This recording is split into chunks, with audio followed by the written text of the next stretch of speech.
Too little, too late. Uwahin na dihang gihauhag ni Presidente Bongbong Marcos ang Kongreso sa pagpasar og balaod noon paglibka sa excise taxes sa lana ubos sa train law.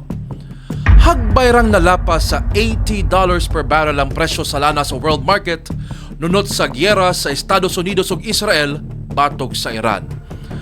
Apan nganong karon pa man ni aksyon si BBM, murag malangan pa sa dili pa matagamtaman sa ordinaryong motorista ang us-us sa presyo sa lana, pinaagi sa pagtangtang sa excise taxes.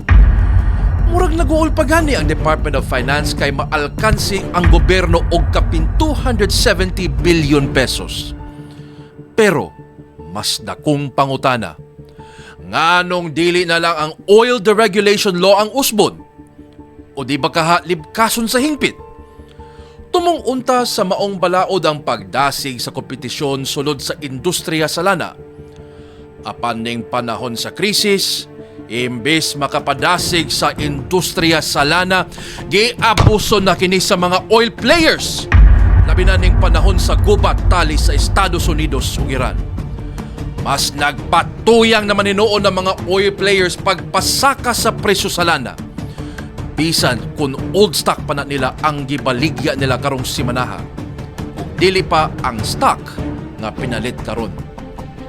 Angay nga lilion sa Marcos administration ang oil deregulation law ug usbon.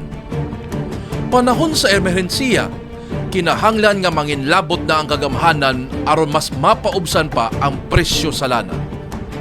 Akong sugyo, utangan og circuit breaker clause ang oil deregulation law aron mahatagan og gahom ang presidente pinaagi sa Department of Energy sa pagkontrol sa presyo sa lana panahon sa krisis.